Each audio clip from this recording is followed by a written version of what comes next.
90% tidak siap untuk menghadapi COVID-19. Pandemi COVID-19. Bencana COVID-19 Masih waspada telah terhadap merajalela ke seluruh dunia, terlebih negeri kita, Indonesia.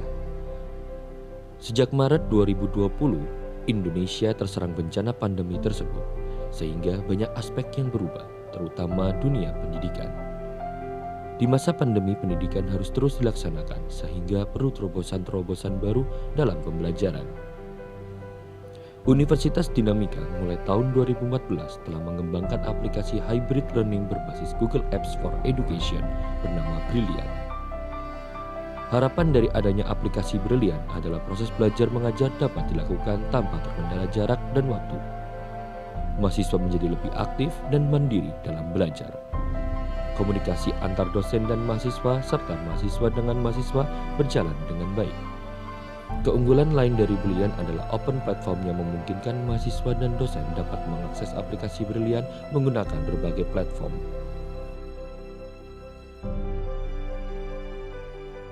Dalam masa pandemi kayak gini, kan kita kuliahnya online. Brilliant ini benar-benar ngebantu banget, karena dosen juga bisa ngasih materi, kuis, tugas dari situ. Udah gitu, kita juga bisa ngerjain bareng sama teman-teman kita pakai fitur-fitur yang ada di Brilliant. Dan Brilliant ini memudahkan komunikasi antara dosen dengan mahasiswa. Contohnya, kalau kita mau bertanya pada dosen, jadi mudah untuk mendapatkan jawabannya. Apalagi pada masa pandemi ini, jadi lebih mudah. Selama kuliah di Universitas Dinamika, dengan adanya aplikasi Brilliant sangat membantu mahasiswa untuk melakukan kegiatan belajar mengajar dimanapun dan kapanpun. Apalagi pada masa pandemi saat ini, kita bisa belajar dan kapanpun di rumah aja. Di masa pandemi saat ini, kita sebagai mahasiswa sangat terbantu dengan fitur yang diberikan oleh Brilliant ini, di mana kita dapat mengerjakan tugas secara kelompok. Aplikasi Brilliant ini sangat membantu di materi yang memerlukan virtual simulasi. Fitur yang ada di aplikasi ini juga membantu saya sebagai mahasiswa teknik komputer untuk mengerjakan tugas-tugas kuliah, juga ujian praktek. Selain itu, juga aplikasi ini bisa diakses di seluruh tempat. Oke, terima kasih Bapak. Jadi teman-teman, dengan Brilliant kita dapat mengakses tugas apapun yang dikirimkan oleh dosen kita. Dengan Brilliant juga kita mampu atau bisa mengirimkan jawaban dari tugas tersebut. Kemudian dengan Brilliant kita jadi tahu jadwal kuliah kita, dosen itu hadir atau enggak. Dan yang paling penting adalah dengan Brilliant kita tetap bisa kuliah secara online. Di masa pandemi ini saya tetap bisa kuliah dengan lancar. Soalnya saya pakai Brilliant. Di Brilliant semua materi perkuliahan bisa saya download dan juga tugasnya bisa saya kirim, sehingga saya nggak perlu kesusahan untuk ke kampus dan lain-lain. Tetap lancar. Saya bisa mendapatkan materi dari dosen melalui berbagai macam media. Di masa pandemi ini, aplikasi Brilliant sangat membantu. Apalagi kita di jurusan teknik komputer menggunakan simulasi virtual. Nah, aplikasi Brilliant ini sangat membantu agar kita tidak ketinggalan mata kuliah. Hai, saya adalah salah satu mahasiswa Undika. Nah, corona seperti ini saya diharuskan untuk berdiam diri di rumah. Namun dengan adanya Brilliant, sangat memudahkan saya dalam mengerjakan tugas dan mendapatkan materi dari dosen. Oleh karena itu, jangan lupa ya digunakan Brilliant dengan sebaik-baiknya.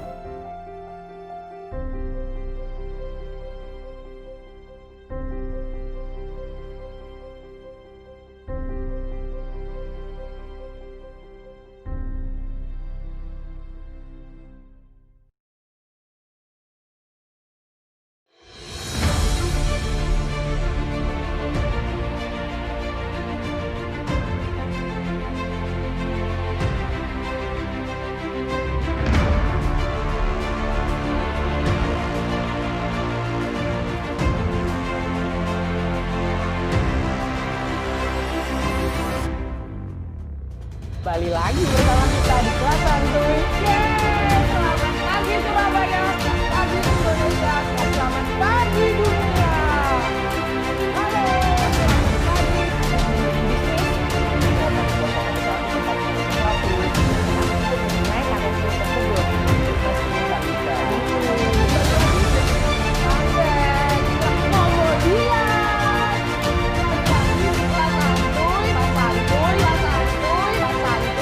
Belajar asik sambil bersantai bersama Undika.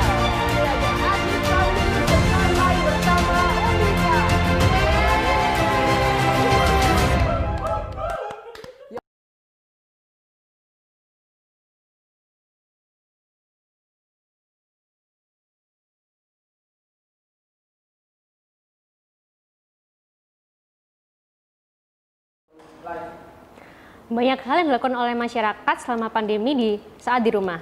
Dan banyak juga kreativitas yang muncul dan menjadikan mereka ingin memulai sebuah usaha. Nah, apa aja yang harus dimiliki oleh seorang calon berusaha? Terus saksikan kelas santuy hari ini.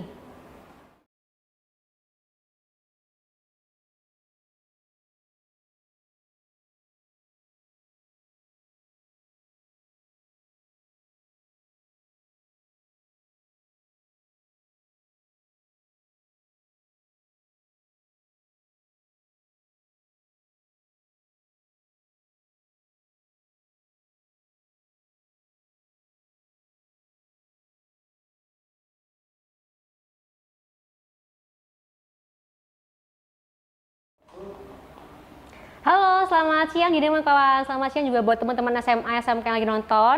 Kembali lagi di kelas santuy. Belajar asik sambil bersantai bersama Undika.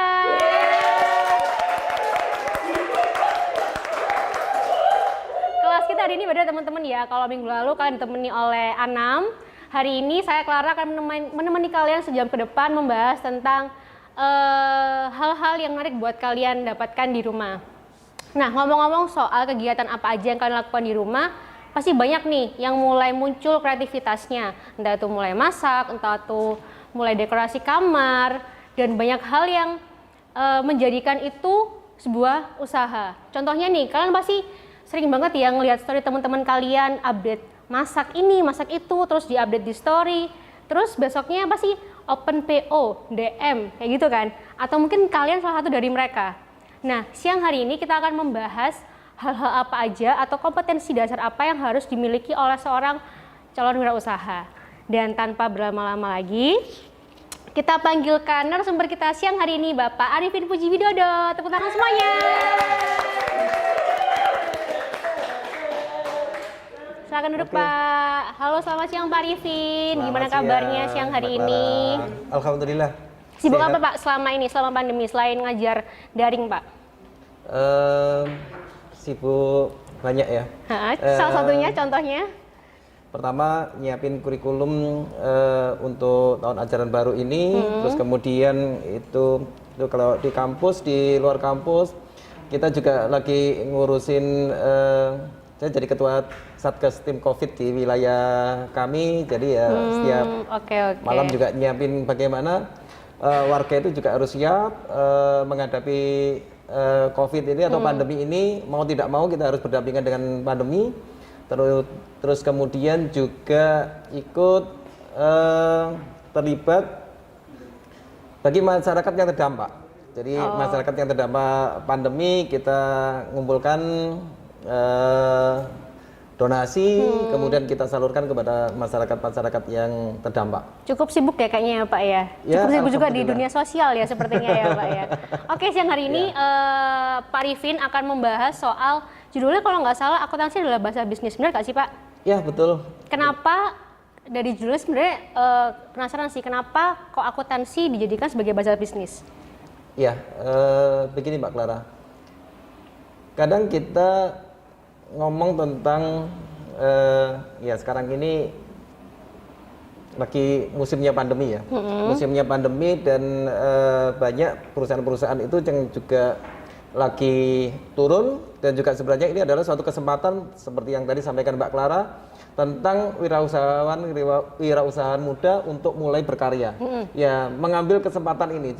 Jadi pandemi itu jangan dianggap sebagai satu sisi musibah yang negatifnya saja, tapi ada satu sisi yang bisa kita ambil bahwa ini ya kesempatan untuk berbuat, melakukan sesuatu.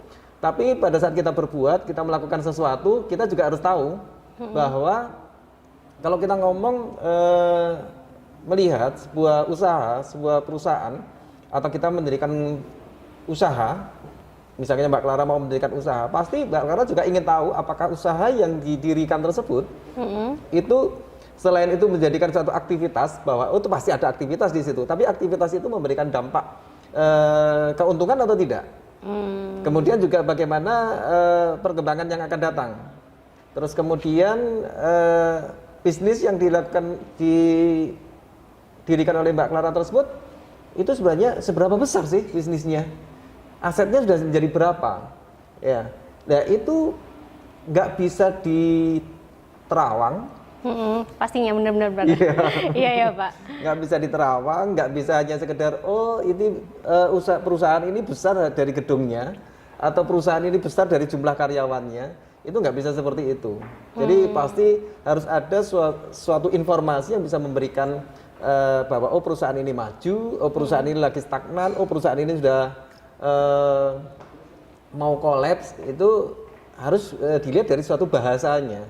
Bahasa nggak bisa dilihat hanya sekedar dari bahasa tubuh. Tubuhnya besar, ini berarti sehat. Karyawannya banyak, berarti perusahaan ini besar. Nggak bisa. Tapi harus ada cara yang lain. Tapi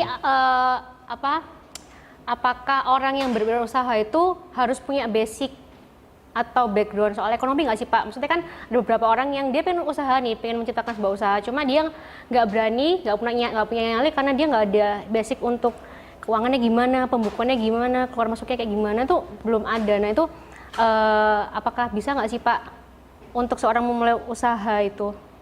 Iya, ya memang untuk memulai usaha itu yang pertama adalah keberanian terlebih dahulu.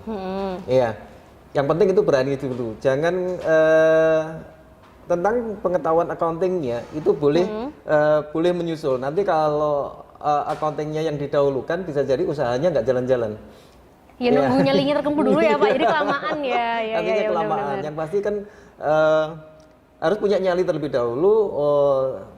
Yang penting saya harus jalan. Oke. Tapi pada saat ngomong harus jalan itu dia juga harus melihat bahwa usaha yang dilakukan ini sebenarnya menguntungkan atau tidak. Banyak yang misalnya kondisi sekarang ini ya, ini real nyata sekarang di lingkungan kami itu juga mulai bahwa setiap warga itu bikin namanya grup UKM. Grup UKM itu mereka hampir semuanya berjualan dan pasarnya adalah lingkungan. Jadi jelas artinya dengan kondisi pandemi ini orang jelas siapa yang menjual. Artinya ada trust di situ bahwa kalau yang menjual ini insya Allah aman. Iya, jadi itu adalah suatu kesempatan sebenarnya. Jadi kalau ada di lingkungan kemudian menjual, yang menjual Mbak Clara, berarti Mbak Clara kondisinya adalah sehat, berarti saya yakin mau beli itu dibandingkan dengan saya beli kepada orang yang tidak jelas. Ya, itu apakah dari safety-nya, healthy-nya dan sebagainya kan nggak jelas. Oke. Dari situ sekarang ini juga banyak persaingan. Ada yang jual barang yang sama, saling bikin harga yang murah, yang apa dan sebagainya. Nanti ujung-ujungnya bahagia yang pesan banyak, tapi belakangnya ternyata nggak berlanjut usahanya karena kurang bisa diperhitungkan terhadap yang penting laku dulu atau yang penting perputarannya banyak dulu, tapi sebenarnya tidak menguntungkan. Berarti yang dilihat seorang calon wirausaha ini dia ngelihat aku punya modal berapa atau apa ya tren yang bisa aku ikutin. Jadi aku bisa menjual ini karena mengikuti tren atau gimana Pak? Hal apa yang paling dasar yang bisa dilakuin oleh calon wirausaha? Iya, oke. Kalau tadi disebutkan kira-kira aku punya modal berapa atau tidak dan sebagainya. Sebenarnya adalah dari trennya dulu aja. Kita mau usaha apa? Karena modal bisa diperoleh dari mana saja, tergantung usahanya dan sebagainya untuk bisa mendatangkan modal. Sekarang apalagi sekarang ini berbisnis itu kan dengan banyak cara. Iya, ada yang bisa berbisnis barang besar-besar tapi nggak punya gudang. Kan nggak perlu membangun gudang terlebih dahulu. Iya. Oke Pak, iya. Ya oke. Jadi udah banyak cara. Memang yang penting ada kemauan untuk berbisnisnya terlebih dahulu, tetapi kemampuan untuk berhitung, kemampuan untuk menghitung usahanya dan sebagainya itu juga penting. Karena itu merupakan suatu bahasa bisnis itu adalah seperti itu. Sebenarnya nggak jauh beda. Saya biasanya kepada mahasiswa baru, saya akan jadi informasi-informasi bahasa bisnis itu sebenarnya bisa dipakai oleh siapa saja, tidak harus mereka yang punya usaha. Mahasiswa baru yang datang ke kampus itu ini real ya. Saya ceritakan bahwa kalau saya pasti akan bertanya kepada mahasiswa tersebut, terutama yang in the course. Berapa pendapatan yang Anda peroleh dari orang tua satu bulannya? Itu boleh Mbak ketahui, itu ada yang pendapatan satu bulannya 750.000, ada yang pendapatannya dari orang tua satu bulannya di atas 2,5 juta. Iya. Dan itu tidak bisa memberikan informasi apa-apa bagi mereka. Ya 750.000 ya sudah 750.000. 2,5 juta ya sudah, saya terima orang tua 2,5 juta. Apa yang harus diperbuat dan sebagainya. Begitu, oke, coba kamu membuat suatu perencanaan yang nantinya bisa memberikan informasi dan komunikasi kepada orang tua. Ya contoh misalkan, oke 750.000, oke, kemudian ada kos berapa? Sisanya berapa? Iya, sisanya tinggal berapa? Berarti uang makan tinggal berapa? Loh, berarti kalau kos Anda sekian, kemudian makan Anda sehari sekian, cukup nggak untuk 1 bulan? Oh ternyata nggak cukup, berarti harus, itu kan memberikan informasi. Itu kan bahasa sebenarnya, catatan akuntansi juga sebenarnya itu. Itu kan memberikan informasi, oh ternyata kalau ini, oke, berarti kamu kepada orang tua tinggal ngomong, saya diberikan bekal Magicom. Saya masak nasi aja. Nasi putih, beras bawa dari rumah, nasi putih ada, berarti 750.000 cukup. Tapi kalau nggak ada informasi seperti itu, akhirnya kan bahasa kepada orang tua kan juga nggak jelas. Ini 1 minggu sudah habis, 2 minggu sudah habis, berantem lah. Karena nggak ada informasi, nggak ada bahasa yang ada di situ. Sama dengan uang saku yang di atas 2,5 juta. Di atas 2,5 juta merasa itu besar. Akhirnya perilakunya juga beda dengan yang 750.000. Ternyata 2,5 juta menurut yang menerima itu uang sakunya 1 bulan itu, kosnya juga beda. Oh, kosnya mungkin yang harga 1 juta, 1 kamar. Kemudian makannya merasa bebas. Begitu dihitung, kalau kamu hitung, orang tuamu memberi 2,5 juta, asumsinya kan cukup. Tapi kalau perilakumu misalnya membelanjakan uang tersebut itu dengan cara yang tidak benar, ternyata setengah bulan udah nggak cukup. Kira-kira akan berantem nggak dengan orang tuanya kalau setengah bulan nggak cukup dengan 2,5 juta? Berantem sih, Pak. Nah, itu kan bahasa sebenarnya. Itu kan bahasa informasi kalau Anda membuat suatu perencanaan, membuat suatu catatan, itu kan fungsi akuntansi juga. Membuat catatan bahwa dengan catatan seperti itu akhirnya saya dulu bisa berbuat apa. Itu kan catatan-catatan itu kan memberikan informasi sehingga bisa dipakai antara anak dengan orang tua. Demikian juga dengan perusahaan. Jadi sebenarnya yang kita pelajari hari itu nggak cuma buat mereka yang pengen buka usaha atau untuk sebuah perusahaan aja ya, tapi di kehidupan sehari-hari kita nih buat teman-teman adik-adik SMA, SMK yang lagi nonton juga, mungkin kan bisa ngitung-ngitung pengeluaran bulan ini beli apa aja, terus pemasukan dari orang tua berapa. Jadi nggak cuma melulu untuk orang-orang yang udah bekerja, jadi gitu ya. Dan buat teman-teman yang pengen tanya-tanya langsung ke Pak Arifin, bisa langsung komen di YouTube channel kita. Nanti akan dijawab langsung sama Pak Arifin. Oke, silakan lanjut lagi Pak Arifin. Ya, oke. Itu tadi adalah tentang kenapa akuntansi sebagai bahasa bisnis di dalam dunia usaha ya. Sehingga pada saat Anda punya perusahaan atau siapapun punya perusahaan, pasti dia ingin mengetahui perusahaan tersebut berkembang atau tidak. Terutama orang-orang yang mempercayakan kepada orang lain usahanya. Maksudnya gimana, Pak? Contohnya Mbak Clara mendirikan perusahaan, kemudian menyerahkan ke saya, Pak Arifin, saya punya perusahaan, tolong dikelola. Jangan seperti itu. Iya. Maka Mbak Clara kan ingin tahu apakah perusahaannya Mbak Clara yang saya kelola itu sudah maju atau belum? Berapa pendapatannya? Bagaimana tren usahanya dan sebagainya? Berapa modal yang Mbak Clara? Oh, saya bisa mengembalikan modal Mbak Clara. Mbak Clara modalnya 100 juta. Saya akan mengembalikan modal tersebut dalam berapa lama? Dalam 5 bulan? Dalam 4 bulan? Nah, itu kan Mbak Clara bisa, oh Pak Arifin, saya punya modal usaha ini, modal saya sekian, tolong kelola. Saya ingin dalam waktu sekian bulan udah balik modal saya sehingga saya bisa mendirikan perusahaan yang baru. Misalkan seperti itu. Nah, itu kan informasi-informasi kepada Mbak Clara itu yang sebenarnya kan bahasa bahwa usaha ini seperti apa. Arifin ini berhasil nggak sebenarnya mengelola perusahaan Mbak Clara misalkan. Jadi kita bisa melihat track recordnya perusahaan itu dari awal sampai akhir dari yang tadi Bapak bilang itu ya. Okay. Jadi itu adalah bahasa di dalam dunia usaha, ya. Bahasa di dalam dunia usaha adalah seperti itu. Jadi, ya mulai dari apakah usaha itu menguntungkan atau tidak, terus kemudian bagaimana perkembangan modal yang saya tanamkan, modalnya bertambah atau berkurang, terus kemudian bagaimana posisi keuangannya, ya, posisi kekayaannya sekarang seperti apa, perusahaan sudah punya kekayaan apa saja, ya, siapa yang mempunyai hak atas kekayaan tersebut, punyanya Mbak Clara berapa, punyanya kreditur berapa, seperti itu, dan bagaimana arus kas perusahaan, ya, itu adalah informasi-informasi yang bisa diberikan oleh akuntansi, sehingga pemilik itu sudah bisa menilai perusahaan ini seperti apa.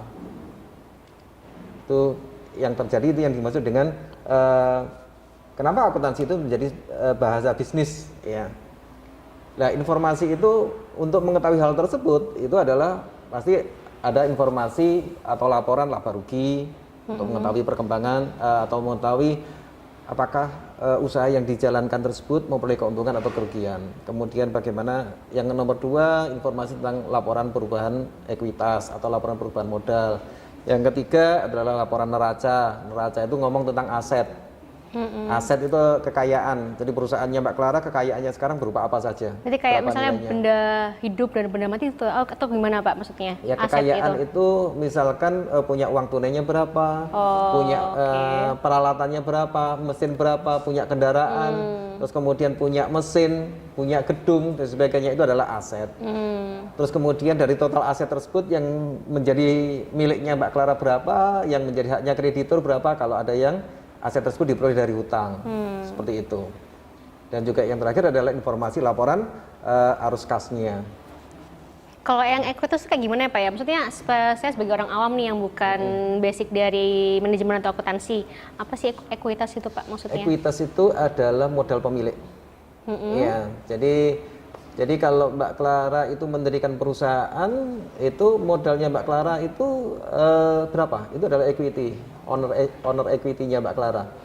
Jadi nanti kita akan coba dengan kasus-kasus seandainya Mbak Clara mendirikan perusahaan lah. Oke, siap, ya, mantap. biar nanti lebih jelas kita mulai dari seandainya Mbak Clara mau mendirikan perusahaan. Sekarang dipikir-pikir kira-kira dalam kondisi pandemi ini Mbak Clara mau mendirikan usaha apa? Sepertinya orang lagi takut untuk potong rambut sebenarnya sekarang ini. Iya, benar banget. Di mana-mana lagi paranoid untuk keluar rumah tuh kayak takut ya Pak ya. Untuk keluar rumah takut, untuk antri di tempat potong rambut itu juga takut. Iya. Kemudian dipotong itu juga. Iya, bahkan takut. orangnya yang motong pun juga sebenarnya juga takut kalau banyak pelanggan sebenarnya Pak. Iya.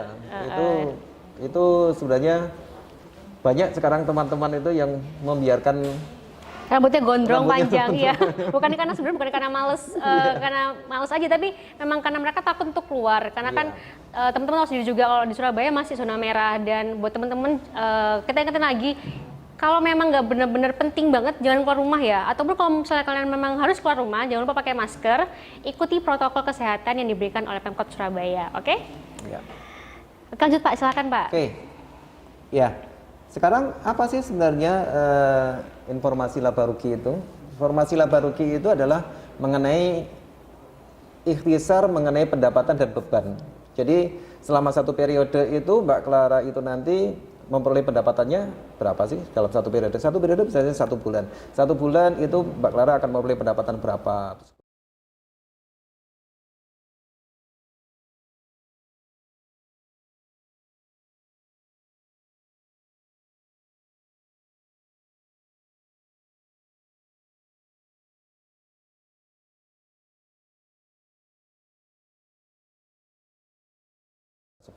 Dan itu nggak susah kok membuat laporan tersebut atau menghasilkan laporan ini juga nggak susah.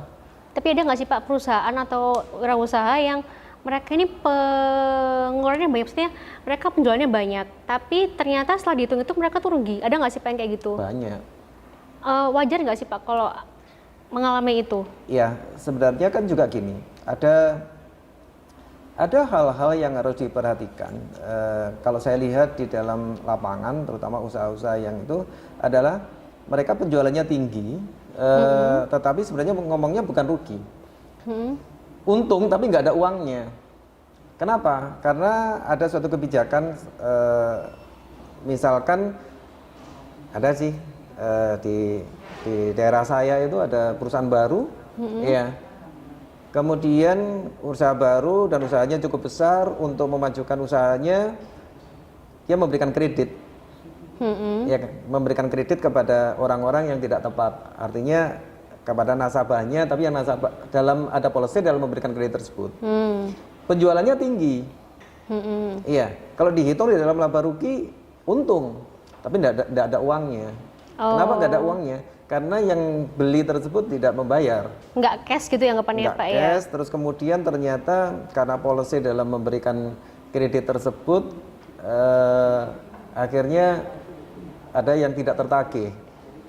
Terus kalau kayak gitu gimana Pak? Anggapannya kan orang ini nggak ada uang muter kan Pak, anggapannya kayak gitu. Nah itu apa nih yang harus dilakukan calon wirausaha kalau mengalami hal yang stuck kayak gitu? Ya, kalau sekarang ini sebenarnya hampir semua calon wirausaha semuanya kan hampir nggak ada yang kredit ya, hampir semuanya tunai. Jadi semuanya kalau tunai sih sudah nggak ada masalah. Iya. Potong rambut sebisa mungkin kasih diskon aja lah, nggak usah ngasih Iya kredit. benar-benar. Nggak mungkin dipotong setengahnya dong Pak, berarti kalau dia kredit kan? Potong setengah aja seperti itu. Iya. Terus kemudian oke lah, tadi contoh yang lain, ada nggak yang kira-kira penjualannya tinggi tetapi rugi? Itu bisa jadi salah dalam menetapkan harga. Salah dalam menetapkan harga jualnya, itu juga bisa. Jadi penjualannya tinggi tapi nggak dihitung berapa harga pokoknya. Ya harga pokok produksinya nggak dihitung kalau usaha manufaktur, kalau usaha dagang mungkin juga itu banyak sih. Tapi contohnya misalkan gini, orang jualnya berdasarkan harga beli bukan harga perolehan. Contoh misalkan sekarang ini obat yang untuk corona misalkan, obat corona lagi marak. Oh ini karena saya misalnya beli 25.000, tapi saya beli 25.000 itu ongkos kirimnya aja misalkan 5.000. Oh, saya ceritanya, oh ini saya belinya 25.000. Oke, saya jual 27.000. Padahal ongkos kirimnya 5.000. Yang saya ceritakan adalah harga belinya, bukan harga perolehannya. Oh, oke. Padahal kalau ngomong harga perolehan itu bukan 25.000, harga perolehannya adalah 30.000. Jadi yang saya ceritakan, misalkan saya, oh Pak Arifin itu belinya berapa? Kalau ditanya belinya, oh saya belinya 25.000. Boleh nggak saya beli 27.000? Bapak kan sudah untung 2.000. Oh iya. Itu kan bisa. Oke, berarti kemudian saya jual 27.000 seolah-olah saya untung misalnya 2.000 padahal malah rugi 3.000 nih ceritanya. Iya. Itu kadang salah dalam menetapkan itu. Ya, oh saya berdasarkannya harga belinya bukan berdasarkan harga perolehannya, misalkan seperti itu. Oke. Ya. Ya, itu ngomong tentang laporan laba rugi. Kemudian yang kedua itu adalah laporan perubahan ekuitas. Perubahan ekuitas itu adalah apakah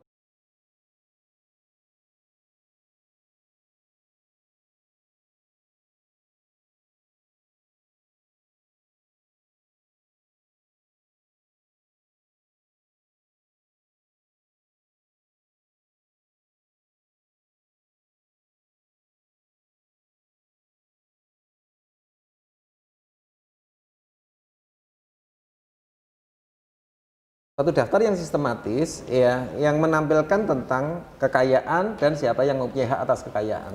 Jadi itu ngomong neraca. Kenapa sih neraca itu mesti balance? Karena neraca itu menceritakan total asetnya itu berapa dan siapa yang mempunyai hak atas aset tersebut. Ya, kalau total asetnya 500 juta, siapa yang mempunyai hak atas aset tersebut? Yaitu pemilik berapa hak atas aset tersebut dan krediturnya berapa. Sehingga itu pasti balance. Ya. Nanti kita coba di dalam praktek kalau kita ngomong tentang Mbak Clara mau mendirikan perusahaan. Nanti pasti akan tahu dan itu insya Allah akan mudah. Ya. Dan yang terakhir itu adalah informasi arus kas, yaitu laporan yang dapat untuk mengevaluasi perubahan aktivitas ya, perubahan aktiva bersih perusahaan, kemudian struktur keuangannya, ya termasuk likuiditas, solvabilitas, dan juga kemampuan perusahaan di dalam menghasilkan kas di masa datang. Jadi arus kas itu penting. Jadi bisa jadi kita untungnya besar, tapi sebenarnya kasnya tidak ada. Nah itu nanti akan disupport oleh arus kas tersebut. Jadi kita mampu nggak melunasi atau membayar kewajiban-kewajiban kita.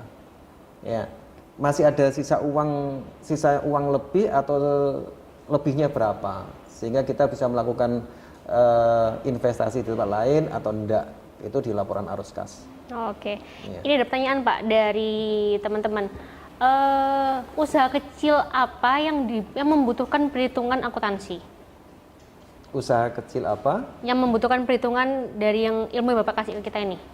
Hampir semuanya sebenarnya. Enggak. Tadi kan saya ngomong sebenarnya kalau ngomong akuntansi itu di level manapun itu sudah masuk ya, mulai dalam kehidupan sehari-hari ya. Ngomong kehidupan sehari-hari, ibu rumah tangga itu sebenarnya sudah memanfaatkan akuntansi. Sudah ngomong contoh misalkan, karena akuntansi itu kan sebenarnya kan memberikan informasi ya. Ibu rumah tangga itu kalau belanja beras itu sebenarnya di mana sih? Belanja gula pasir itu di mana sih? Kalau belanja minyak goreng itu di mana sih? Berapa sih harganya? Itu kan sebenarnya kan catatan-catatan yang dilakukan oleh ibu rumah tangga yang memberikan informasi sehingga bisa dipakai untuk mengambil keputusan. Oke. Nah, apalagi kalau kita ngomong ke sebuah usaha, ya, sebuah usaha ya pasti otomatis dia juga akan melakukan bagaimana dia harus kalau itu dia memproduksi berapa harga pokok produksinya supaya bisa bersaing. Ya, itu kan juga harus dihitung. Berapa harga pokok produksinya?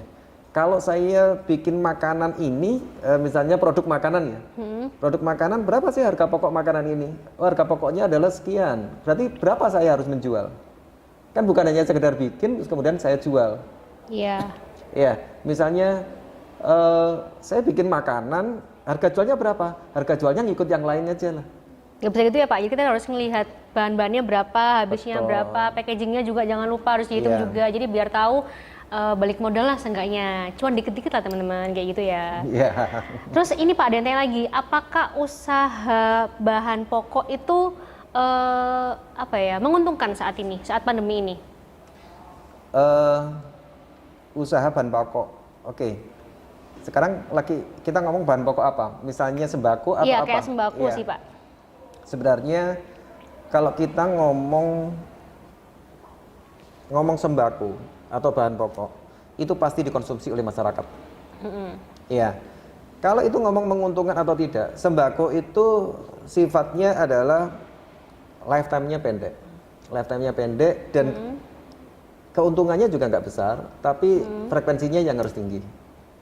Maksudnya gimana? Frekuensi tinggi maksudnya harus ngoyo Kalau penjualannya apa? Kalau misalkan Anda jualan beras, Anda nggak bisa menjual beras itu dengan harga yang keuntungan tinggi, karena pesaingnya luar biasa. Karena itu sembako, karena itu bahan pokok. Hampir semua orang juga menjual. Jadi kalau ngomong sembako itu adalah, dan ada beberapa supplier sembako itu, contohnya supplier beras itu juga membatasi harga. Jadi harganya tidak boleh terlalu tinggi. Kalau harganya terlalu tinggi, itu juga pasti akan ada badan juga yang mengawasi. Kemudian supplier itu juga akan mengawasi harga yang dijual berapa. Kalau itu ngomong bahan pokok, perputarannya pasti tinggi karena semua membutuhkan. Jadi mending harganya nggak terlalu mahal, tapi kita tetap untung. Maksudnya kayak ya udah harganya seperti yang kita beli lagi gitu, Pak, atau gimana?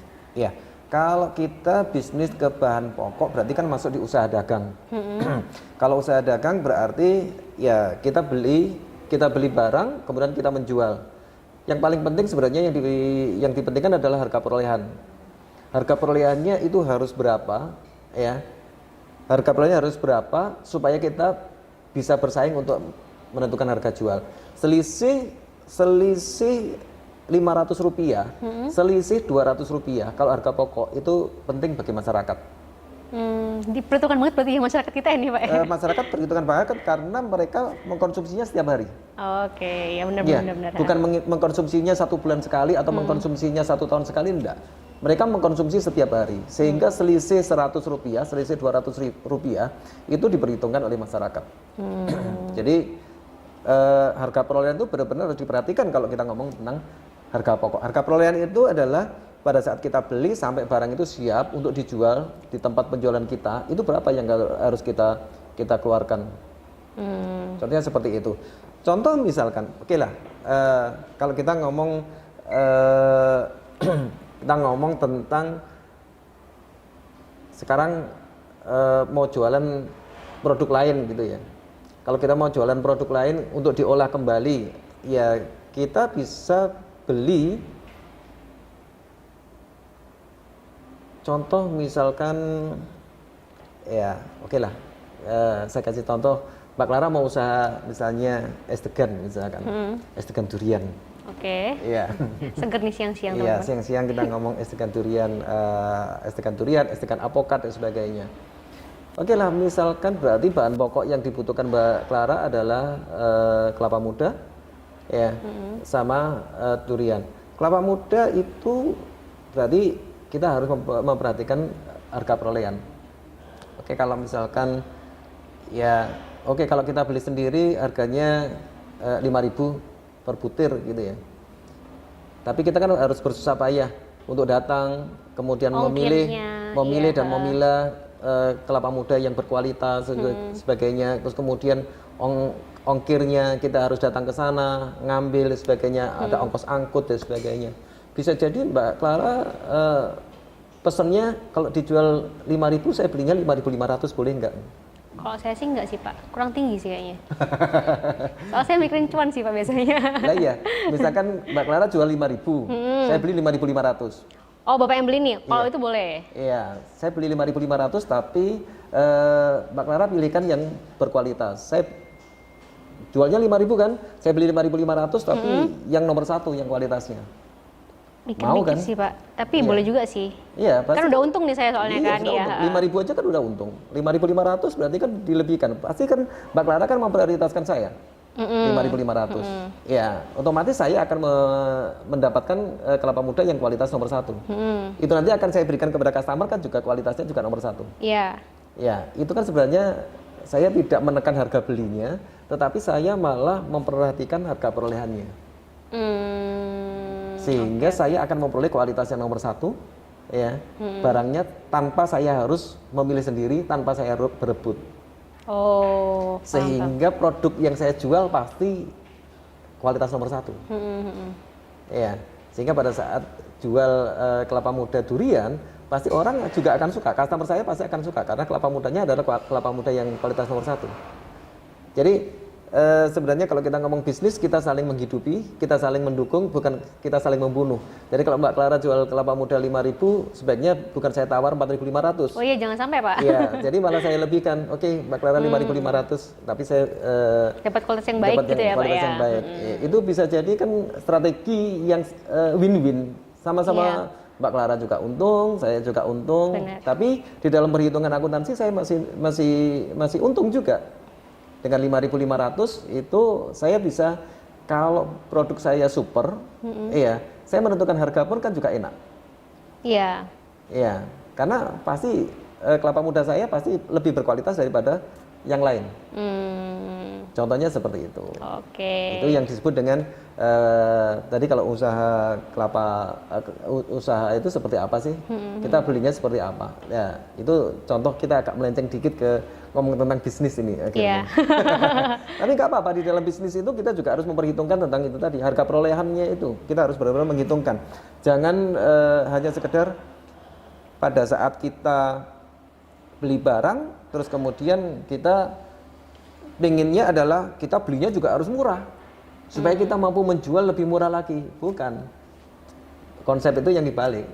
Kita bukan mementingkan harga beli, tapi kita mementingkan harga perolehan. Mbak jual 5.000, saya belinya 5.500, tapi dengan konsekuensi, ya pilihkan dengan kualitas nomor 1. Beberapa pengusaha sudah melakukan seperti itu. Beberapa pengusaha itu sudah membeli dengan harga yang baik, tapi dengan barang yang berkualitas. Kalau barang yang dikirim tidak berkualitas, ya nggak mau. Kan suppliernya kan juga akan rugi misalnya. Mbak Clara ngirim saya ternyata kelapa mudanya nggak berkualitas, kan saya akan pasti komplain. Saya akan pindah kepada supplier yang lain. Kan eman juga. Kalau saya jualan saya semakin lama semakin meningkat, Mbak Clara kan juga semakin meningkat juga sejahtera. Saya sejahtera, Mbak Clara sebagai supplier kan juga sejahtera. Sebenarnya itu ada prinsip yang saling mensejahterakan di dalam dunia usaha yang tetap diperhitungkan di dalam akuntansinya, harga perolehannya. Itu pentingnya akuntansi masuk di dalam bisnis. Bukan hanya bahwa pada saat bisnis kita harus membeli barang yang semurah-murahnya, enggak. Oke, baik Pak. Ini ada pertanyaan lagi dari teman-teman. Kalau perusahaan yang mengalami kerugian waktu pandemi ini, enaknya ini tutup atau pinjem bank ya Pak ya? Untuk kayak balik modal lagi, untuk mulai lagi usahanya, kayak gitu. Kalau perusahaan sekarang ini tutup, ya sebenarnya merugi sih Pak, lebih tepatnya mungkin apa yang dijual itu nggak menarik customer, lagi nggak tren lah istilahnya Pak, kayak gitu. Ya, sebenarnya mau pinjam bank atau tidak, itu tergantung usahanya. Usahanya punya prospek apa enggak? Usaha yang mau ditekuni. Sebenarnya kan itu kan mau switch kan, bukan kalau sekarang itu mau tutup, sekarang mau usaha baru, mau pinjam modal ke bank atau tidak. Tergantung usaha barunya itu punya prospek atau tidak. Kalau memang usaha barunya itu punya prospek, mau pinjam kepada siapapun nggak ada masalah. Berarti harus lihat prospek jangka panjang dan jangka pendeknya ya Pak ya? Iya betul. Jadi kan sekarang ini kalau musim pandemi ini kan harus pandai-pandai melakukan switching tentang usahanya. Ya misalkan saya nggak tahu tentang sekarang yang berpengaruh pandemi ini adalah apa sih yang paling berpengaruh?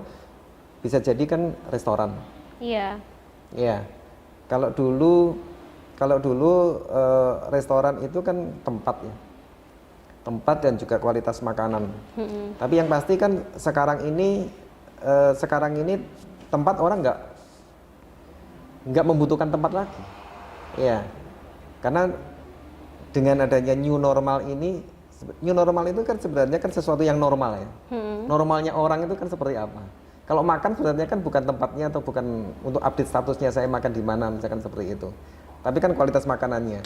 Kalau misalkan restoran atau rumah makan dan sebagainya, kalau itu barangnya itu berkualitas, memang ada pelanggan yang menyukai dengan kualitas produknya, itu sebenarnya orang kan pasti masih akan membutuhkan. Tapi orang nggak datang. Lah gimana caranya? Ya pasti akan mendeliver barang itu sampai ke rumah.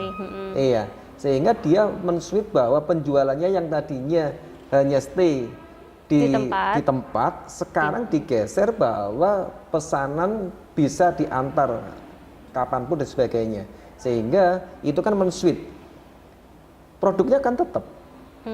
Ya, produk yang dijual kan tetap, tapi tidak membutuhkan tempat yang eksis dan sebagainya itu kan udah enggak. Tapi kan masih membutuhkan produk makanan. Nah, kemudian bagaimana mengelola untuk orang-orang yang bisa mendeliver? Ya, mengelola bagaimana produk itu masih bisa dipesan. Kan contohnya seperti itu. Nah, itu apakah butuh modal dari bank? Belum tentu.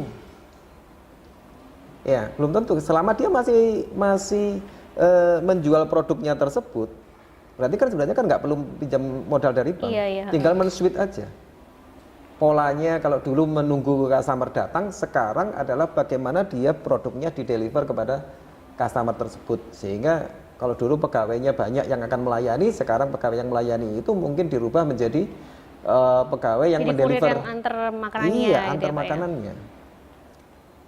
Hal ini sudah beberapa saat sudah saya lihat itu beberapa perusahaan-perusahaan restoran-restoran besar dari sebuah makanan sudah mendeliver dan memasarkan produknya di jalan-jalan bawa mobil, bawa apa, sudah kan banget. Iya. Nah, itu kan sebenarnya kan memindahkan produknya kan tetap memindahkan penjualannya benar-benar dideliver kepada customer. Itu kan customer yang masih keluar di jalanan. Nah, customer yang masih di rumah itu kan juga butuh. Mereka kan tetap butuh sebenarnya.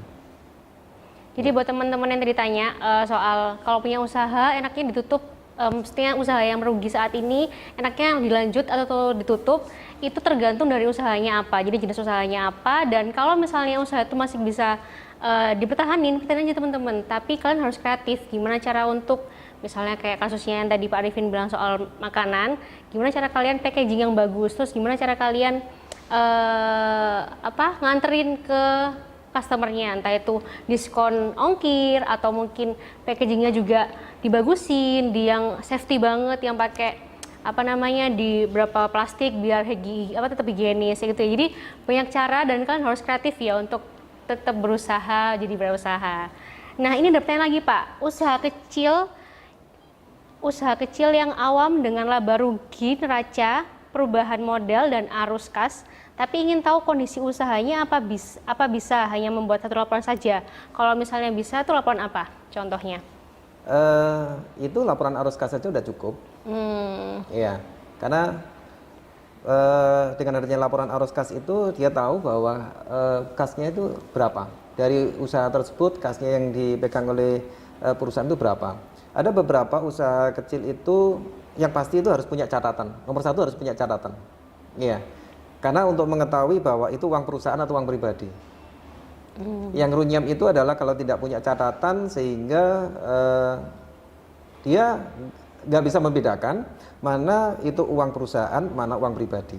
Sehingga pada saat itu nggak bisa membedakan, ada kebutuhan pribadi dan nggak bisa membedakan kebutuhan pribadi pakai uangnya perusahaan atau kadang kebutuhan perusahaan seolah-olah menggunakan uangnya pribadi. Oke, bahaya itu Pak ya? Iya, itu bahaya. Itu banyak kasusnya yang perusahaan seperti itu malah nggak bisa maju, ya nggak bisa besar dan bahkan ada yang bisa bangkrut. Saya ada beberapa bukti seperti itu.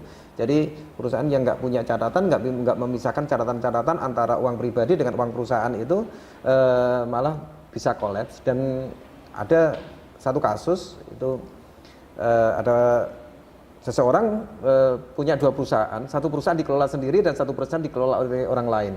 Yang dikelola sendiri nggak maju, yang dikelola oleh orang lain maju. Karena yang dikelola sendiri uangnya semua masuk dompet. Jadi kalau perusahaan butuh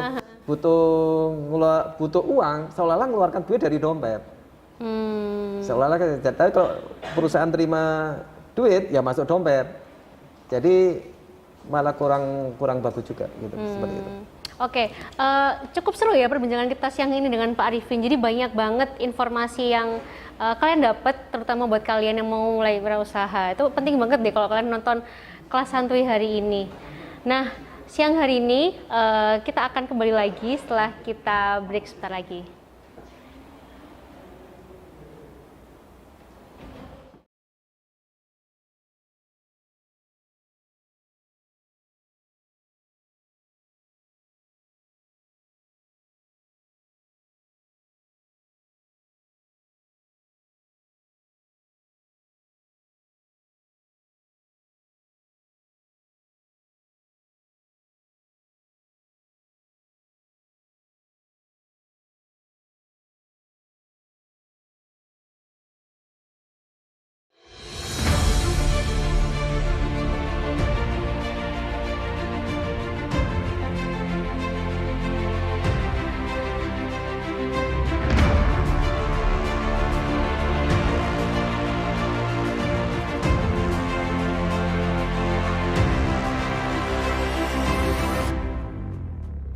Kembali lagi bersama kita di kelas santuy. Selamat pagi Surabaya, pagi Indonesia, selamat pagi dunia.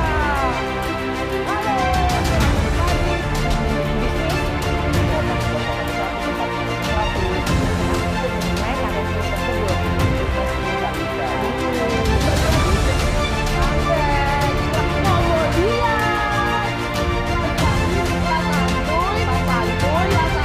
Undika. Belajar asik sambil bersantai bersama Undika.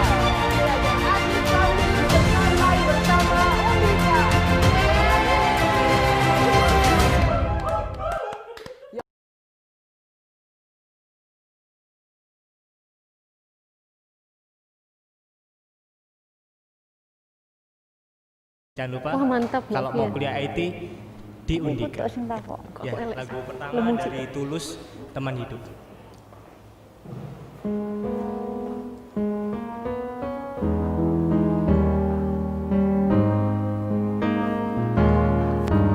Dia indah, peretas gundal. Apa ya? Dia yang selama ini ku nanti. Studi kasus habis ini. Pembawa sejuk, pemanja rasa. Dia yang selalu ada untukku. Di dekatnya aku lebih tenang. Bersamanya jalan lebih terang.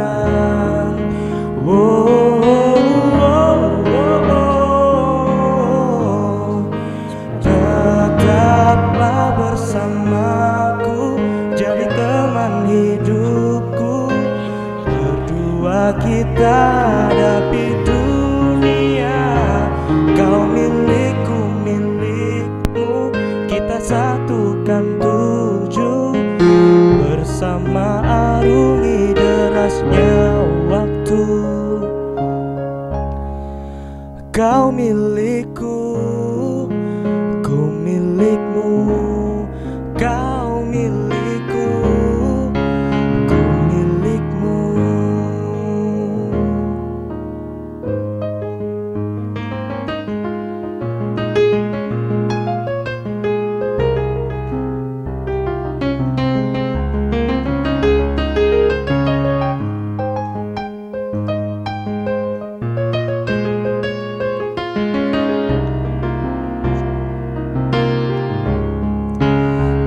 Dekatnya aku lebih tenang, bersamanya jalan lebih terang.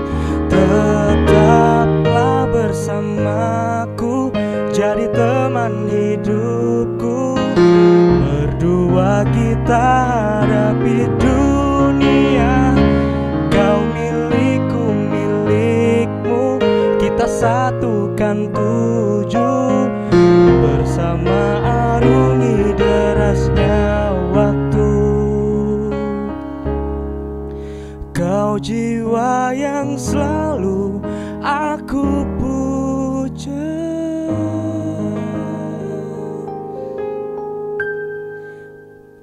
Oke, teman-teman semua masih semangat kan ya? Di sini ada satu lagu lagi dari Radiohead, Creep.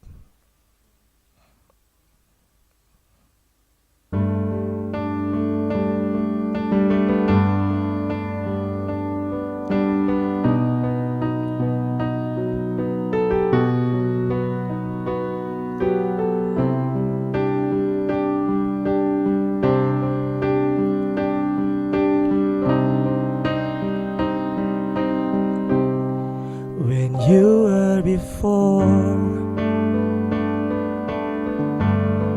could look in the eyes. You're just like an angel. Your skin makes me cry. You flow like a feather in before. I wish I was special. You're so fucking special. But I'm a creep. I'm a widow. What the hell am I doing here? I don't belong here. I don't care if it hurts. I won't have control. I want perfect body. I want perfect soul. I want to unite this when I'm not around. You're so fucking special. I wish I was special, but I'm a creep. I'm a weirdo. What the hell am I doing here?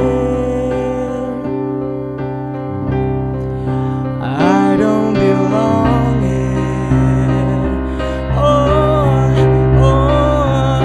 see,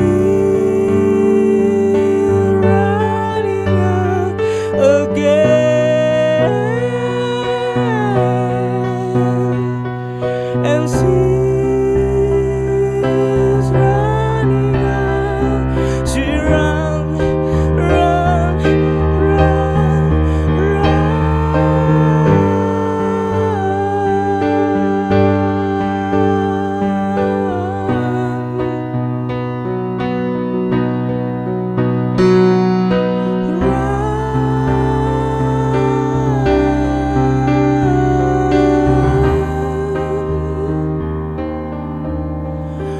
wherever makes you happy, wherever you want. You're so fucking special. I wish I was special. I'm a creep, I'm a widow. What the hell am I doing here? I don't belong here. I don't belong here.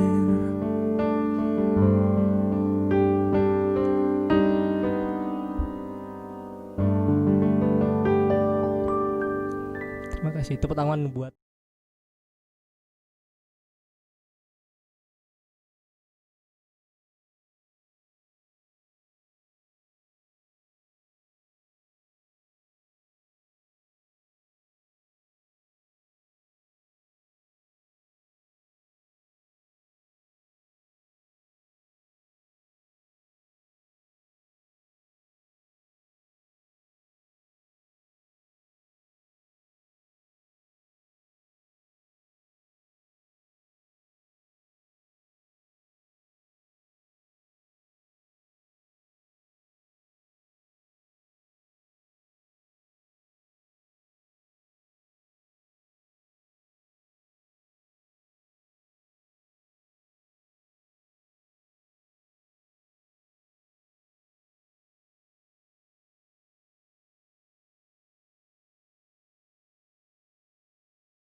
kembali lagi di kelas santuy belajar asik bersama Undika.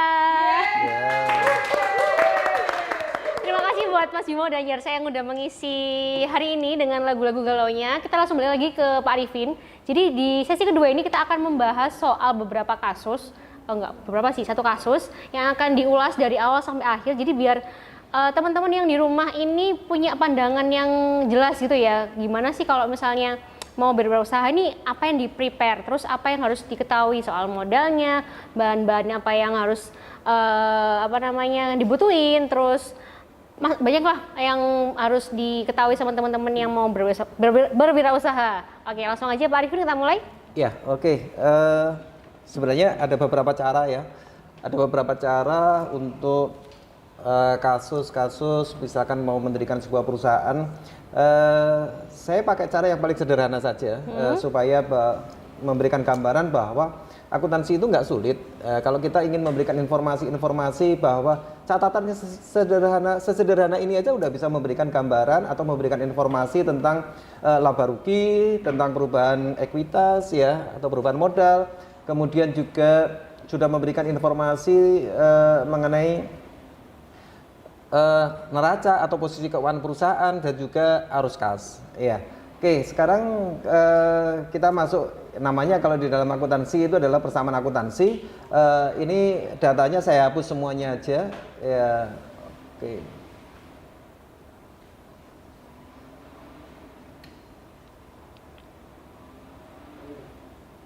Oke. Ini kalau saya mau hapus.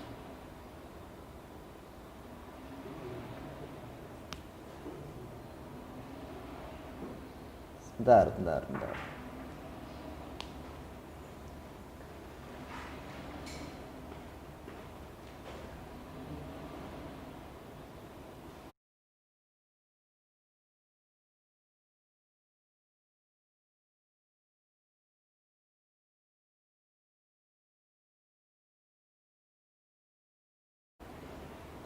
Ya, oke. Misalkan sekarang saya dengan Mbak Clara, Mbak Clara mau mendirikan usaha apa misalkan? Kayak tadi aja Pak, saya akan mau membuka salon kecantikan. Oke, misalkan ya Mbak Clara mau membuka salon kecantikan. Saya punya modal 700 juta. Oke, luar biasa ini. Bikin salon kecantikan dengan modal 700 juta. Kan ini mimpi Pak, ada kan ceritanya. Ya, tadi padahal kalau pertanyaan dari audiens itu kan gimana bikin usaha yang modalnya nggak besar ini, tapi Mbak Clara modalnya luar biasa. Iya, saya nggak sombong soalnya orangnya Pak.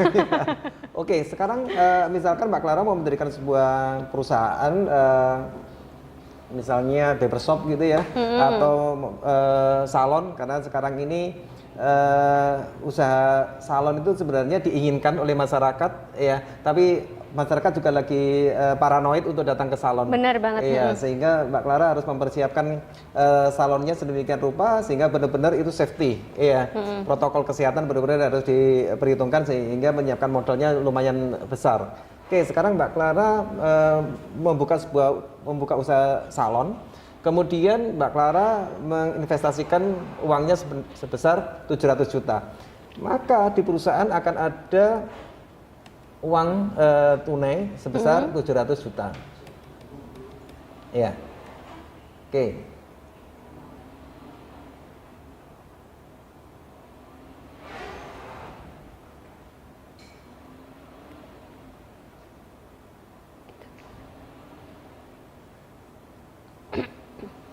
Atau ini dalam ribuan Mbak ya? Oke, baik Pak.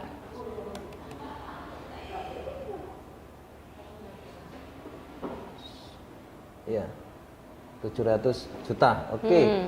Nah, 700 juta ini kalau ngomong aset atau ngomong kekayaan perusahaan sudah mempunyai kekayaan sebesar 700 juta dalam bentuk uang tunai. Siapa yang mempunyai hak atas kekayaan 700 juta tersebut adalah pemilik. Oke. Ya, berarti ini saya kasih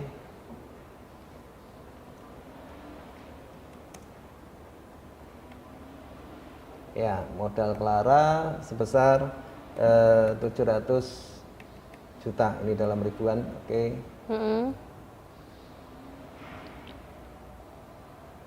Misalnya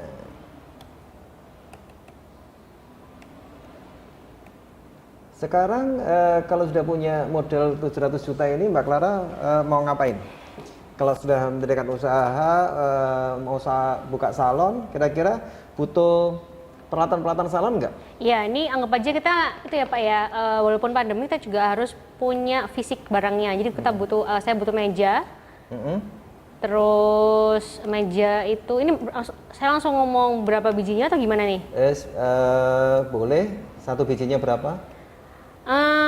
Meja saya mau ada 6, satu mejanya berapa ya? Anggap aja meja dan kursi itu 6 biji semuanya 50 juta. Masing-masing 50 juta atau totalnya 50 totalnya juta? 50 juta. Oke, totalnya 50 juta. Sekarang Mbak Clara beli meja 50 juta. Oke, berarti ini beli 50 juta, belinya tunai atau? Tunai dong. Tunai, kan berarti orang kaya kalau ceritanya. tunai ini berarti menggunakan kas. Ya, berarti kasnya berkurang sebesar 50 juta. Oke. Oke. Terus saya butuh kaca. Oke, untuk kaca. 6 kaca anggapannya 10 juta. Oke. Kemudian ini beli kaca, misalnya ini saya bukan ngomong meja, langsung saya tulis di peralatan gitu aja ya. Ya. Biar nanti nggak terlalu banyak kolom. Oke, berarti kaca dan itu apa namanya?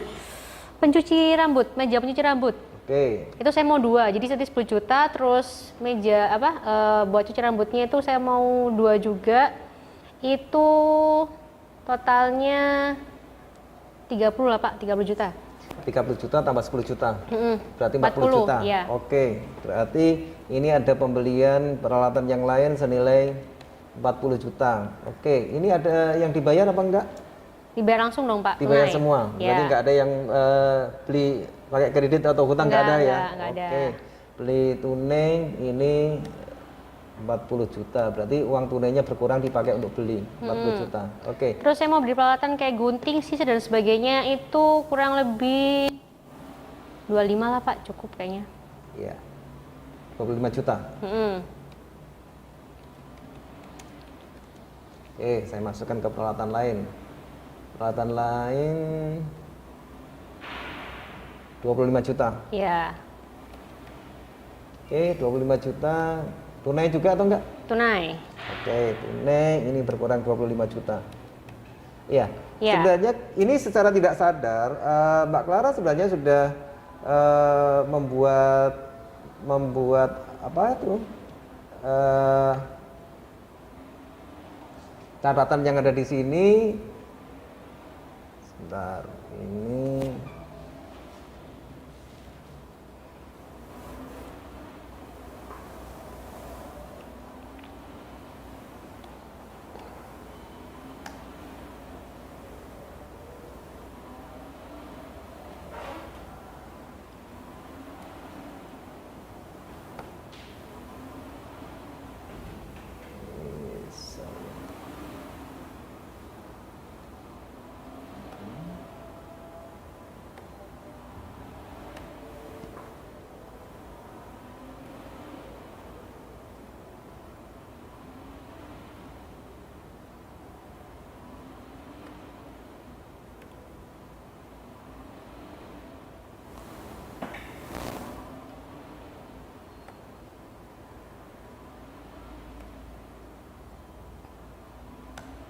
ya, ini secara tidak sadar, ini kita sebenarnya selalu membuat balance antara sisi aset dan hak atas aset. Coba perhatikan, di sini total asetnya adalah 700.000, hak atas asetnya juga 700.000. Ya, jadi apapun transaksinya di sini, ini selalu membuat balance antara sisi kekayaan dan siapa yang mempunyai hak atas kekayaan. Oke, kita lanjut dengan transaksi yang lain. Oke, kalau sudah punya peralatan di sini, kira-kira Mbak Clara butuh perlengkapan untuk salon enggak sih? Saya mungkin butuh dekorasi kali ya Pak ya untuk salon biar eye-catching gitu 40 lah karena saya pingin salon saya nanti estetik dan instagramable. Oke. 40 juta Pak. 40 juta itu beli dekorasi ruangan. Beli dekorasi ruangan.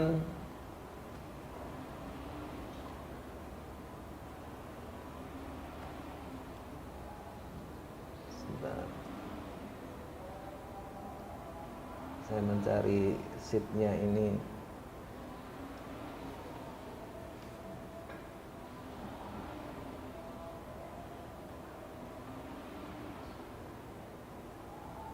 Karena nggak bisa diduplikat.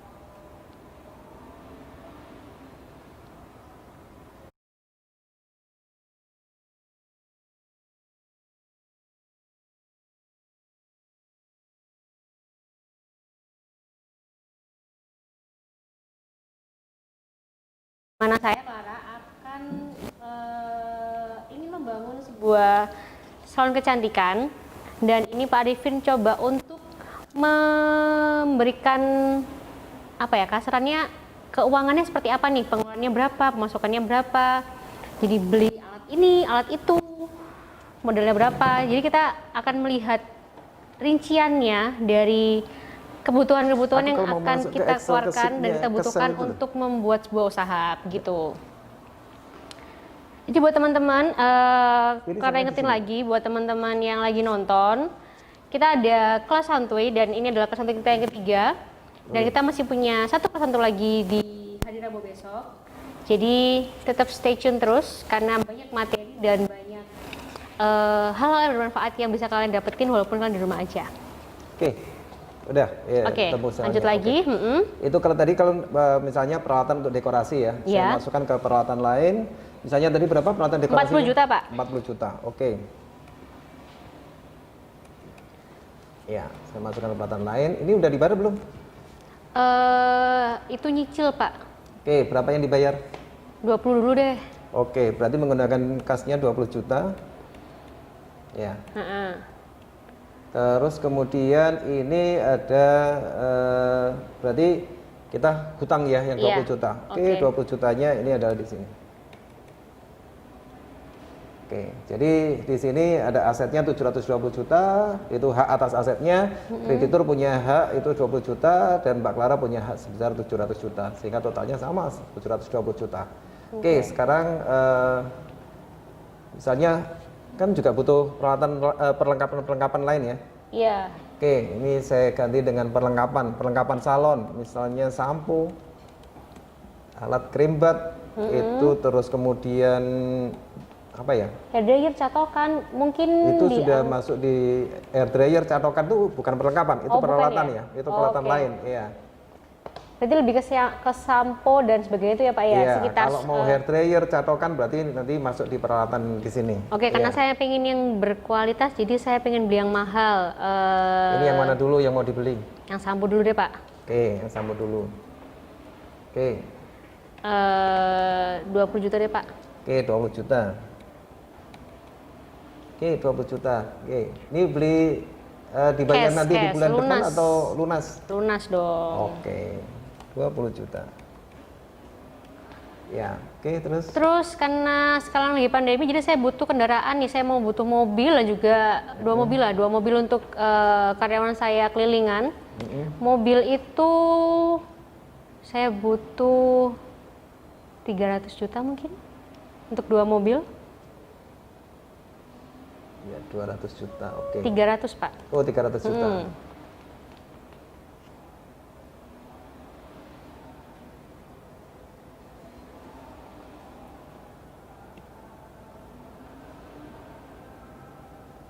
Oke, saya masukkan, ini sebenarnya saya mau insert kolom sebenarnya.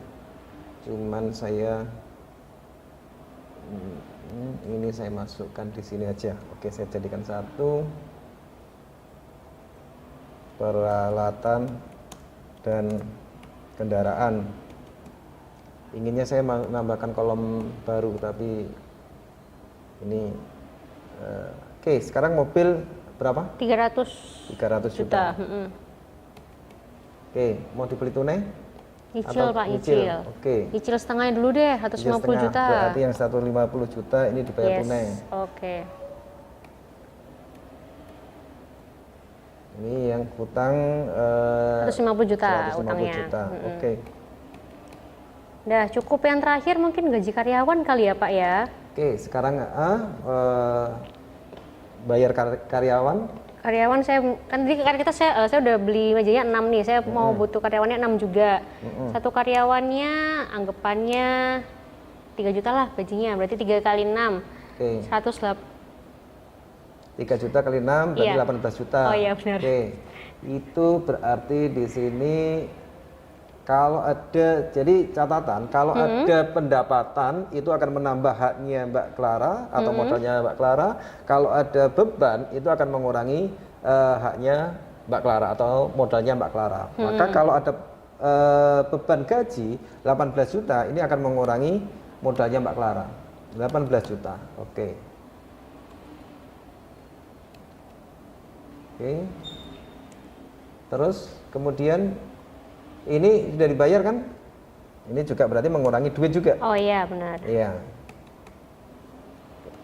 Terus kemudian ada pendapatan nggak kira-kira? Pendapatan belum ada sih Pak, kan baru mau buka nih ceritanya. Iya, berarti belum ada pendapatan, sudah ada beban ini. Oke. Misalkan dari transaksi ini, ya, ini perusahaannya Mbak Clara kira-kira menguntungkan apa enggak ya? Kalau dilihat dari kasat mata ini. Kalau dilihat dari ini kita masih ada duit sisa nih sebenarnya kan Pak? Iya, ada duit sisa 377 juta. Juta. Oke. Kira-kira menurut Mbak Clara untung apa enggak ini? Untung. Untung ya? Iya. Oke, kita lihat di sini. Ini untung atau tidak. Oke, saya mau masuk ke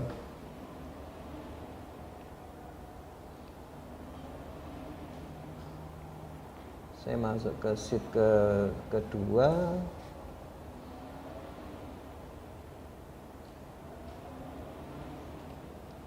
Ini saya direpotkan karena saya nggak bisa buka Excel di laptop saya hanya bisa input aja.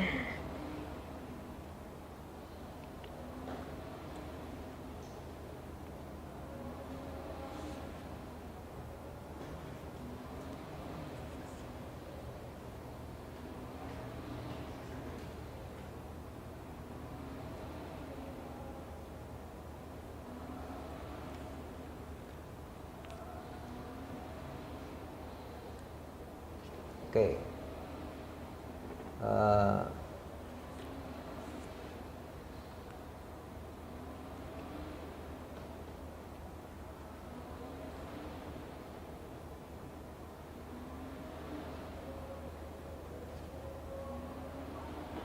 Sekarang kalau misalnya kita ingin tahu perusahaannya Mbak Clara itu laba atau rugi, misalnya di sini adalah salon Clara, ya.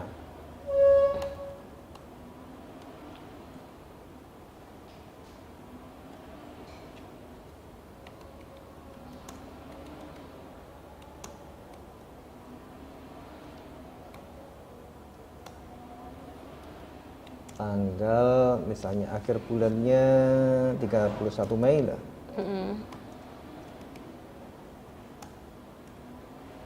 Maka ini pertama unsurnya adalah pendapatan. Berapa pendapatannya dan berapa bebannya? Ya. Oke, sekarang pendapatannya Mbak Clara berapa? Yang mana nih Pak saya lihatnya? Mbak Clara bisa ngelihat bahwa yang berpengaruh terhadap pendapatan dan beban itu ada di kolomnya modal. Jadi yang menambah kolom modal itu adalah pendapatan, yang mengurangi modal itu adalah beban dan priv atau yang pengambilan pribadi. Sekarang ada nggak yang menambah modalnya Mbak Clara? Nggak ada, berarti nggak ada pendapatan. Iya, berarti pendapatannya adalah nol.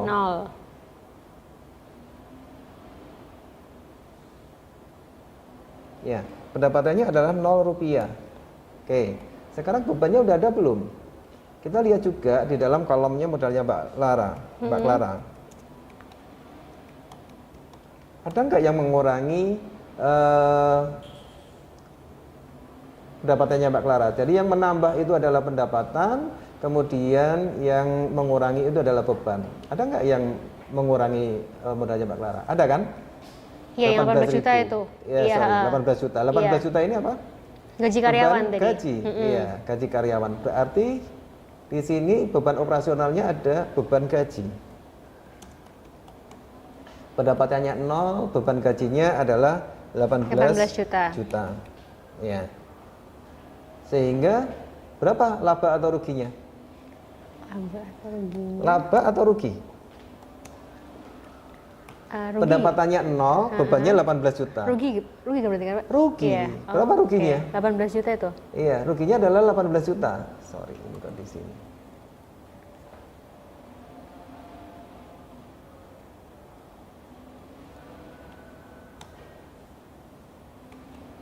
Laba atau rugi. Berarti ruginya adalah 18 juta. Minus 18 juta. Berarti usaha yang dilakukan Mbak Clara itu nggak menguntungkan, meskipun kasnya masih ada 377 juta. Kenapa kok rugi? Karena pada saat bulan pertama ini belum memperoleh pendapatan sama sekali, tapi sudah rekrut karyawan. Sudah rekrut karyawan, sehingga beban gajinya ada 18 juta, ya, tapi pendapatannya 0. Oke. Atau mau dikoreksi di atas ada pendapatan? Kayaknya nggak ada deh Pak. Oh, nggak ada.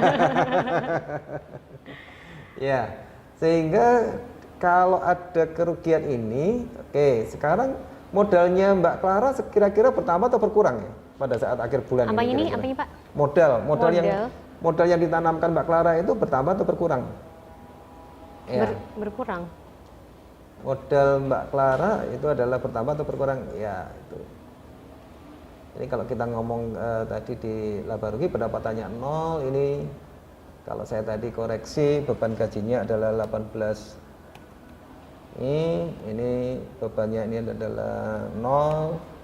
Ini adalah misalnya tidak ada beban sewa, tidak ada. Ya, ini adalah minus 18 juta. Ya, ini kalau untuk operasional bulan pertama. Sekarang kalau modal awalnya tadi berapa? 700 juta ya. 700 juta, laba usahanya berarti ini bukan laba usaha tapi rugi usaha. Ya. Oke. Ya, ini adalah rugi usaha adalah 18 juta sehingga modalnya pengambilan oleh pemilik ini tidak ada 0, oke. Sehingga modal yang ditanamkan 700 juta tadi sekarang tinggal 682 juta. Iya. Jadi sudah dari transaksi tadi sudah bisa memberikan informasi-informasi kepada Pak Clara bahwa modalnya bukan pada bulan pertama tidak berkembang, tapi malah berkurang. Modalnya berkurang karena ada beban sebesar 18 juta tadi itu ya. Oke, baik. Nah, sekarang kalau ngomong tentang kekayaan, ya kekayaannya Mbak Clara ini ada 377 juta. Ini akan kita lihat di sini. Ya.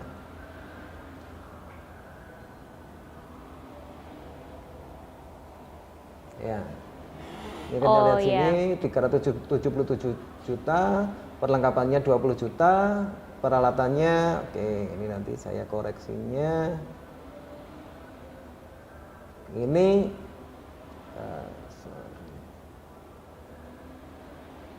kasnya 377 juta, terus kemudian tadi perlengkapannya tadi 20 juta kan? Terus kemudian ini kendaraan ya. Dan peralatan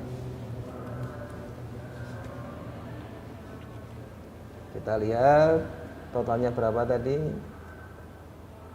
390 juta ditambah dengan peralatan lain-lain yang kita belum masukkan.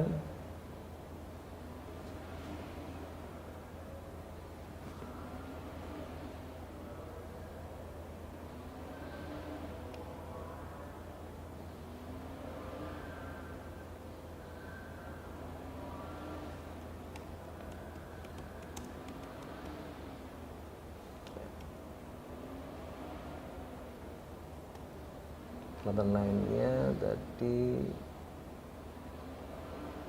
65 juta. Ya. Ini adalah 390 totalnya 852 juta. Nah, ini hutang dagangnya atau hutangnya adalah 170 juta. Dimiliki dari mana? Ya. Ininya adalah 170 juta. 20 juta dari pada saat beli dari hutang itu ya Pak ya. Hutang tadi ditambah dengan beli kendaraan tadi 170 juta. Terus modal akhirnya 682 juta dari laporan perubahan modal. Ya. Dari laporan perubahan modal 682 juta. Ya. Oke, ini adalah neracanya ya. Sehingga bahwa kalau ini ngomong adalah Mbak Clara sekarang punya kekayaan totalnya 852 juta. Dari modal yang ditanamkan 700 juta tadi, kekayaan perusahaannya, kekayaan salon itu 852 juta. Di mana dari 852 juta itu Mbak Clara punya hak 682 juta dan kreditur punya hak 170 juta. Totalnya ya sama 852 juta. Jadi udah bisa bikin 3 laporan. Terus kemudian yang arus kasnya ini berarti kas yang diterima dari pelanggan tidak ada pengeluaran untuk beban dan untuk bayar hutang. Bebannya tadi 18 juta ya. Bayar hutang belum ada ya, belum ada bayar hutang. Beban yang dipakai kayak bayar gaji 18 juta ya, ini minus 18 juta. Kemudian pembelian peralatan dan sebagainya. Untuk investasi totalnya berapa untuk investasi tadi? 700. Ya nggak sih Pak? Yang dibayar ini yang menggunakan kas ini dipakai untuk beli 390 juta, beli peralatan dan kendaraannya 150 ditambah 90 berarti 240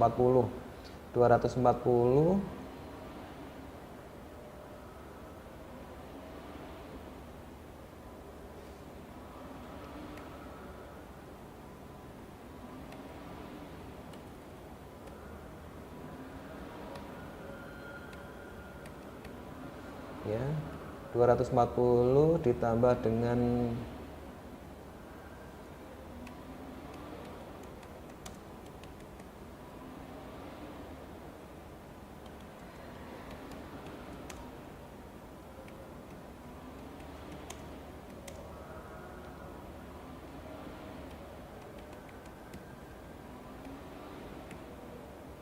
Oke, kita lihat pembelian peralatan lain adalah 25 juta yang menggunakan uang, 25 juta sama 20 juta. Berarti 45 juta itu uang keluar dipakai untuk membeli peralatan lain.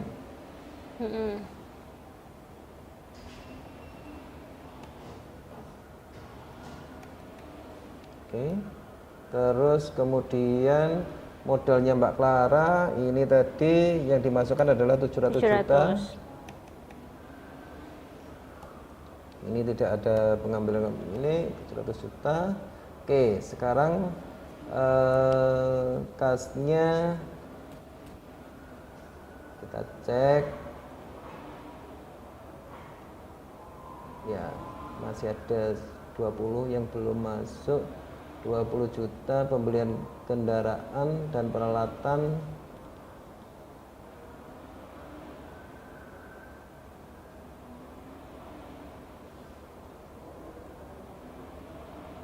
Ya, ini sudah 18 kita sudah 20 juta. Oh, ini pembelian perlengkapan 20 juta, pengeluaran kas pembelian perlengkapan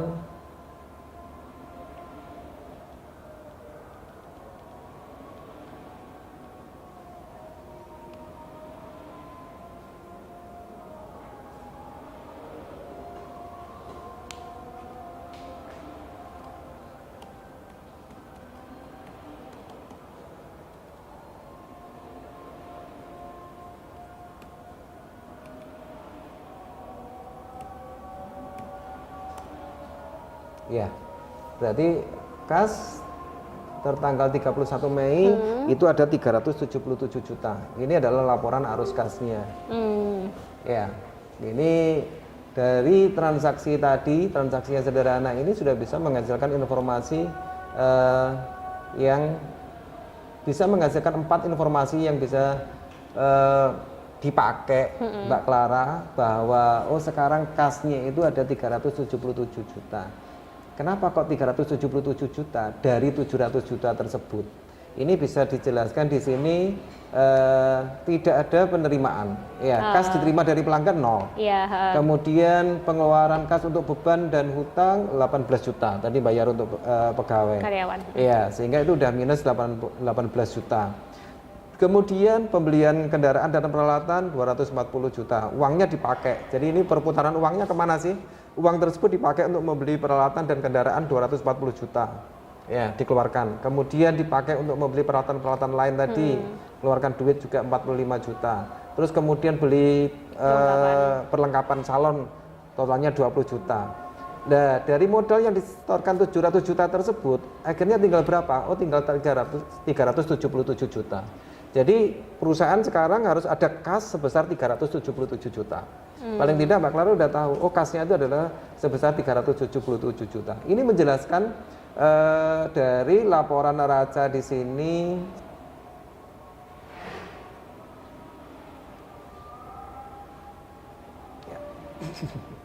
Oke, laporan neraca di sini ada kas sebesar saldonya 377 juta. Itu uraiannya seperti apa sih? Itu ada di arus kas ini. Kemudian juga usaha, memang seolah-olah masih ada uang di perusahaan 377 juta.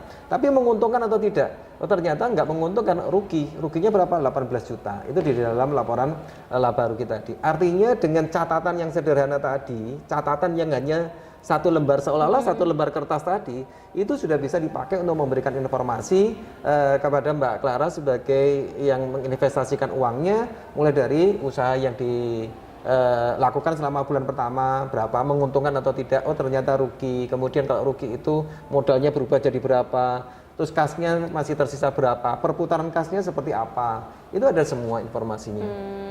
Oke. Berarti tadi dari satu informasi itu bisa membuat beberapa laporan ternyata ya Pak ya? Iya. Oke. Jadi satu catatan kecil tadi itu sudah bisa dipakai untuk menghasilkan beberapa laporan. Mulai dari usahanya, kemudian posisi kekayaannya atau keuangannya, kemudian arus kasnya, semuanya bisa dilakukan itu. Oke, jadi buat teman-teman tadi yang lihat review materi dari Pak Arifin, tadi itu adalah penggambaran gimana sih kalau kamu buka usaha, terus rinciannya seperti apa, dari mulai modalmu, dari mulai beli peralatannya seperti apa, habisnya berapa, ruginya berapa, untungnya berapa, itu sudah dirinci sama Pak Arifin. Jadi kalau misalnya kalian ketinggalan nonton kelas santai hari ini, kalian bisa lihat lagi nanti setelah ini selesai. Nah, pesan-pesan buat ini Pak, buat yang nonton, buat Dinamikawan atau mungkin buat teman-teman Anda ada di SMA lagi nonton ini, gimana apa ya pesan buat mereka nggak berkecil hati atau tetap semangat buat menjalani keinginan mereka untuk berusaha Pak? Apa nih? Ya, yang pasti kan begini, akuntansi itu jangan dilihat, oh akuntansi itu rumit, ya, tapi juga tentang manfaatnya bahwa kita tetap harus eksis, kita tetap harus berusaha di masa pandemi ini, dan pada saat kita melakukan kegiatan, melakukan usaha, tetap semua dalam kontrol, ya, dalam perhitungan sehingga semuanya juga bisa berjalan dengan baik, berjalan dengan wajar. Artinya bagaimana kita melakukan usaha itu, usaha hari ini yang kita bikin, besok itu tetap ada, minggu depan tetap ada, bulan depan juga tetap ada. Itu kan tetap harus dalam kontrol kita, dalam genggaman kita, semuanya dengan perhitungan-perhitungan yang matang. Jadi bukan hanya asal, oh saya sekarang, lagi ya udah mumpung ini menguntungkan, saya bikin usaha yang ambil keuntungan yang sebesar-besarnya.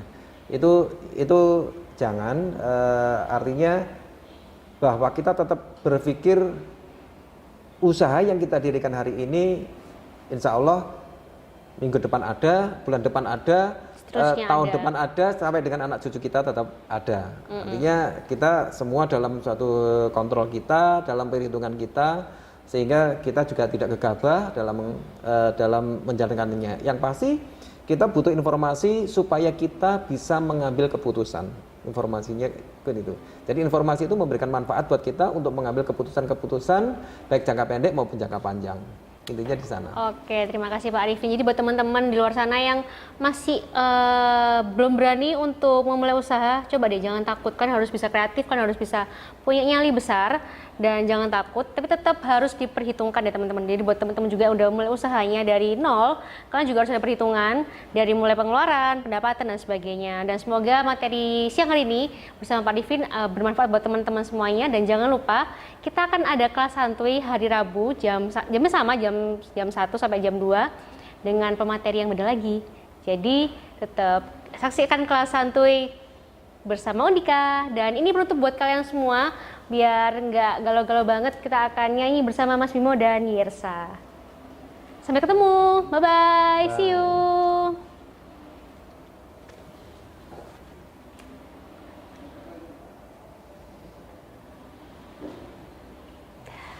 Thank you Pak, sudah. dari teman-teman semua tadi udah belajar banyak tentang akuntansi bersama Pak Arifin ya, dan dihostin sama Mbak Clara yang cantik sekali. Semoga teman-teman makin terbuka ya pikirannya ya, bisa berkuliah di Universitas Dinamika khususnya jurusan akuntansi. Kita di sini juga ada 700 beasiswa, teman-teman. Bisa dinikmati dan berakhir sampai tanggal 30 Juni. Satu lagu buat kalian semua dari Kahitna, Mantan Terindah.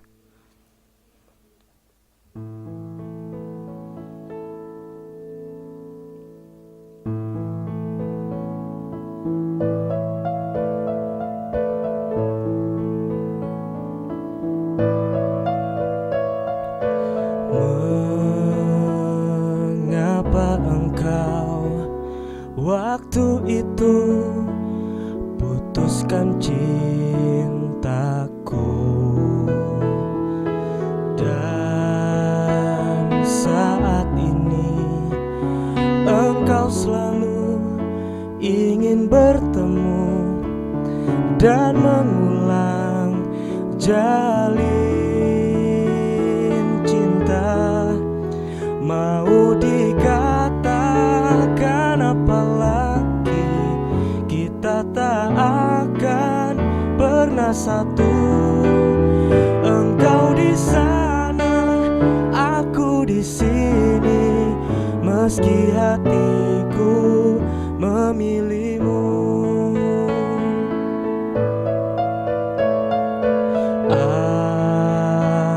Andai ku bisa, ingin aku memelukmu lagi. Oh, di hati ini hanya engkau, mantan terindah yang selalu ku rindukan.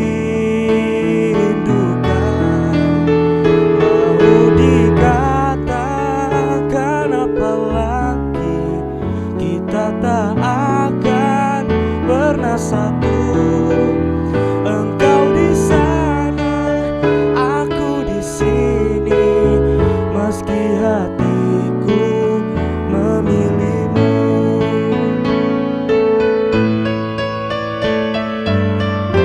Engkau meminta padaku untuk mengatakan bila ku berubah. Jangan pernah kau ragukan, engkau kan selalu di langkahku. Oh, mau dikatakan apa lagi, kita tak akan pernah satu. Engkau di sana, aku di sini, meski hatiku memilihmu.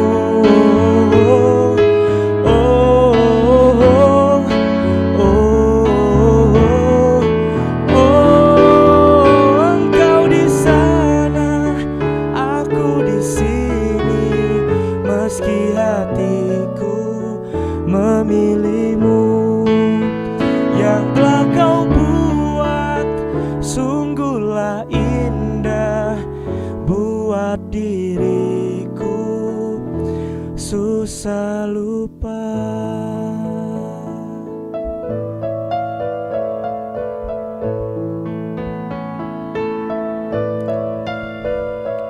Tepuk tangan semuanya buat Mas Yersa.